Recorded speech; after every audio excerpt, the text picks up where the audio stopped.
This is Wallet Brief, where we break down what actually moved the US economy this week, without the noise. If prices, interest rates, jobs, housing, or taxes are quietly changing your money, this is where you stay informed.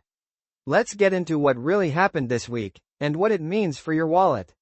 Iran war. Latest developments are pointing to a major disconnect in diplomacy. The US is sending envoys to Pakistan to restart talks, but Tehran is clearly saying no direct meeting is planned. What's trending today is this contradiction. On one side, the White House is signaling progress, with envoys traveling to Islamabad to engage Iran. On the other, Iran's foreign ministry is stating that any communication will happen indirectly, not face-to-face. Why is this making news? Because it shows how fragile the situation really is. Talks are technically happening, but without direct engagement, which slows everything down and limits real progress. Iran has made it clear that its position will be passed through Pakistan as a mediator instead of direct negotiation. The real trend behind the headline is controlled distance. Both sides are keeping diplomacy alive, but neither is fully committing to direct talks. That usually signals deep mistrust and unresolved conflict beneath the surface.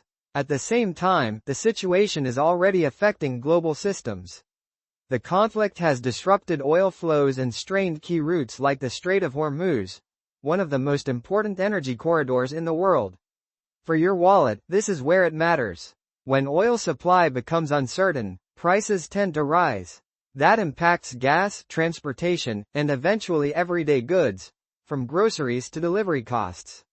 There's also a market effect. Geopolitical uncertainty like this increases volatility. Investors react quickly to both escalation and diplomacy, and right now, the signals are mixed. And that's the key point. Talks are happening, but not directly. That keeps uncertainty high. Looking ahead, the next signal to watch is whether indirect talks turn into real negotiations. If that happens, markets may stabilize. If not, energy prices and volatility could continue rising. That's your wallet brief for this week. These changes don't always make headlines, but they do change how much you pay, save, and earn. We'll be back next week with